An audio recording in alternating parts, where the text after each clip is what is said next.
What's up, YouTube? So we're at this lady's house. She's a little old lady, but she's a little daft. So she's got these old style fluorescent fixtures. Okay, this old style fluorescent here, and you can see it's the ones with the the metal caps at the ends. Okay, so this kind of snaps off the plastic cover. But first, if I could show you, first on the end, and I'm doing this one-handed, which is why we're a little out of order. The first thing you do, this metal cap is up on the end here, okay? So there's a little acorn nut, or it should be an acorn nut, but there'll be a little nut, and you loosen that nut up. It's usually just finger tight, and that holds for like an outlet to plug in like an electric razor or something. Alright, so you unscrew the nut, and then you'll wiggle this cover off. When the cover's off, then you'll be able to take that plastic cover off. Hers is cracked, so I got to be really careful when I put it back on. You can see it's got a big old crack in it. Okay, so I got to be really careful. But what I'm going to try to do before I put it back on, take this packing tape, and on the inside, I've cleaned it. And on the inside, I'm going to put the clear packing tape along the length of the crack to at least stabilize the crack. Because I don't want to get the blame when it totally breaks. What's the matter? Nothing, I'm just talking to my phone. Okay. I think it's the starter, Carol. Look, we're going to... I think you did the starter there before. No, we did these two starters. Okay. Oh, I might have done it a couple of years ago. But we just twist this bulb to take it out. Okay. Right? Another bulb? No, I don't think the bulb is bad, because usually when the bulbs are bad, they turn black at the end, and this bulb is not black at the end. So there's your starter there, right? The new starter? No, that's the old starter. This is the new starter. And it's important that you match them up, like it's an FS25. Right. We have to have the exact starter. So you just kind of push it in and turn it counterclockwise, and a quarter turn, and it pops out. All right, well, you know how to do it. And then you match up the little legs into the holes on the new one, and you push well it. enough? Yeah, you push it in and twist it. Okay. That's the starter's changed. So now we're going to put the bulb back in and see if it lights up. So we line up the pins, and we just give it a twist in there. Oh, look at that. So, yep, it was the starter. Yes. So now I told you the other day that the cover was cracked. I know. What I cleaned it just now. I cleaned it. Put some tape on it. I'm going to put this clear packing tape on the inside. The heat of the light won't... No, fluorescents don't get hot. Okay. If it was a regular bulb, yes, it would, yeah, that's what I used to clean it with. If it was a regular bulb, yeah, it would melt the tape, but fluorescents don't get really hot. They get a little warm, but not hot. So I'm going to tape it on the inside, just to more or less stabilize the crack so it doesn't get any worse. And it shouldn't, because this crack is really at the top edge, you don't really see it, so it doesn't matter that it looks. It's just I don't want it to crack totally, because then we're going to be sunk. No. Put it on the outside. Yeah, but then dust will get out and stick. You'll see it on the outside. On the inside, it'll be hidden.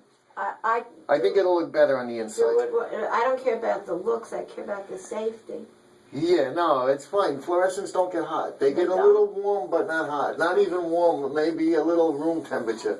They don't get hot, fluorescents. Are these ready to go, these bulbs? They look so yellow No, and dark. they're just a different kind of bulb. Like, this is a cool white, and these are warm whites. Can you ever get the cool white here? It's a better white. We could try, but the thing is, it's two different sizes, and to get a store that's going to have everything in the same size at once. It was always the same color. They're kind of phasing these out, so they're not really stocking them. What am I going to do? I can't help it. Yeah, but that's years down the road. But they're starting to phase them out, so they don't really stock these like they used to, you know?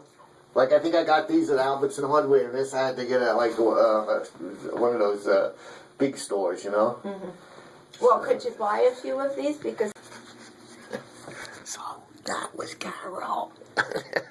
Okay, so I put a piece of tape, if you can see it, I put a piece of tape on the inside, and now this crack, it's actually, I'm holding it by the crack piece, it's actually very stabilized, and I got it matched up really good. You can kind of see it.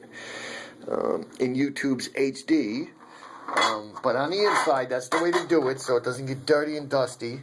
Although it's a little more difficult to do something like that on the inside. And I showed you how to change the starter up there, okay? Just twist it counterclockwise to get it out. And then to put it in, you kind of push it in, twist it clockwise. Starters are old. The new fluorescents don't have starters. The bulbs actually have a built-in starter. So that's the older technology, but they're still out there, and you may run across them, which is why I'm telling you about it.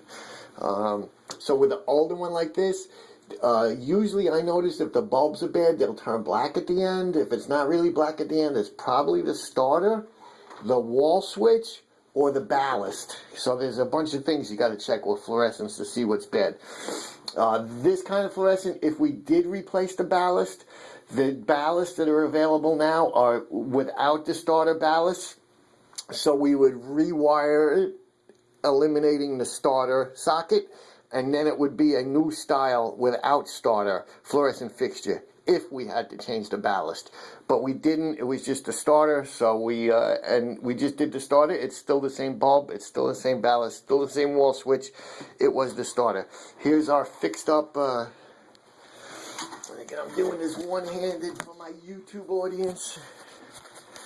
Okay, and we're gonna slip that baby in there. It goes in grooves. If you can see the groove, I'm putting the bottom in the groove. And then I slip it in and make sure. And also in the top is going in a groove. I'm feeling it with my fingers. Okay, that's in there. Okay. Now the chrome cap goes on. And just line it up. And so that little bolt sticks out. Okay. Now we're going to put that egg corn nut on.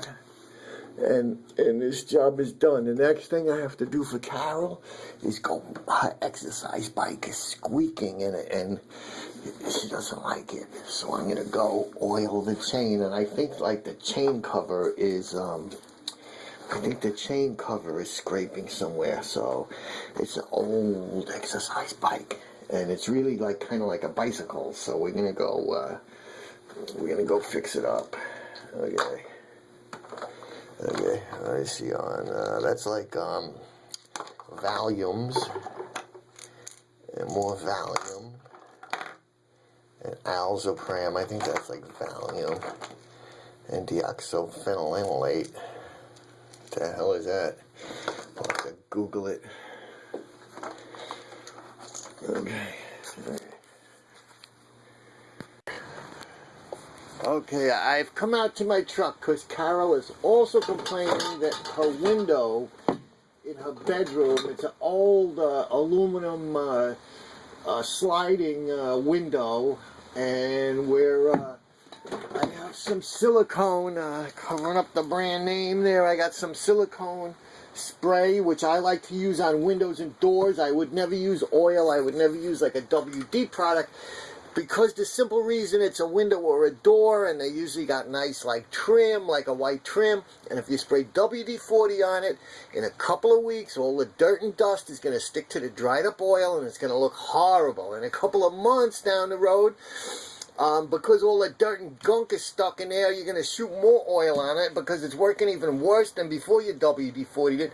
And then it's going to build up like a greasy, dusty, dirty, oily scum on it. And you're really going to be sorry you started in the first place. You're going to have to get in there with some solvent and a wire brush and clean it all up and start from scratch. But something like a silicone lubricant is a dry lubricant. And it's not going to attract dust and dirt, and it's not going to make a stain. So you could spray it on your doors, your sliding doors, your patio doors. You could spray it on your windows, any kind of wood, metal frame window, plastic, vinyl. You could spray the silicone on there. You're not going to make a mess. It's going to do a great job. So we came out to the truck. We're getting the silicone. And I got a dry rag. Now we're going to walk through the kitchen. She's messing around in the kitchen, keeping the camera on. We're going to walk through the kitchen, straight to that window, and we're going to lube up the window. And here we go.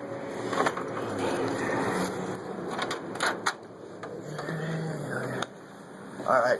And on the bike, though, we're gonna use like 3-in-1 oil because the bike needs It won't oil. drip, will it? No, I'm not gonna put that much on. Just a light coating, then I'll wipe off the extra. Oh, okay. But the window, we have to use a silicone product. And the bike, we're gonna use oil. Just because staining, we don't want staining. Okay, so this is the window, and okay, so here we go. And it's very easy to apply. You just kind of spray it in the tracks. No, we're just spraying it in the tracks there. It's not going to get all over the place. No, I sprayed exactly where I want it. Uh-huh. Now I gotta get some over on this side. Okay.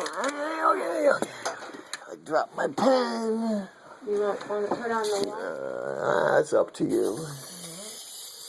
This stuff smells like shoe polish because it's so cold. Okay.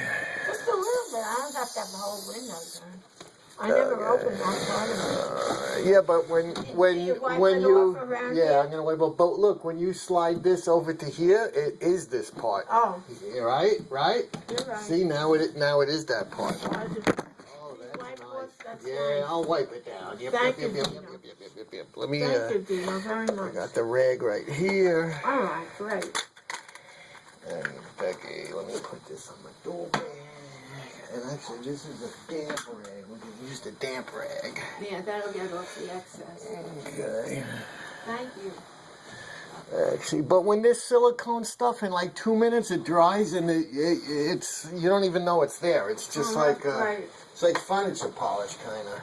Well, that's good. But if I did WD-40, you would know it was there. It would make a big mess. That's why we're not using WD-40. What's WD-40? Like that spray oil Oh. in a spray can. Okay, there's what I dropped. Okay. Oh.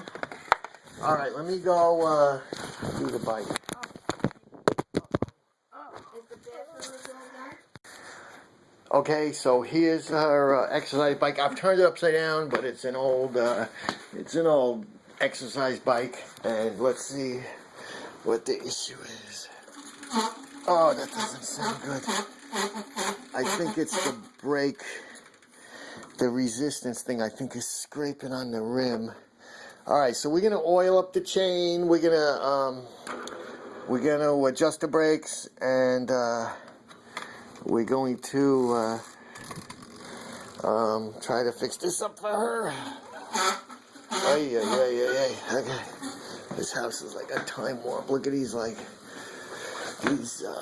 at that light fixture. It's like straight out of the 60s. Look at that thing. Okay. And the exercise bike. And even this is like from the 70s. Remember these? Hey. Alright, so, okay. Alright, so let's handle this squeaking bike issue and then we're out of here.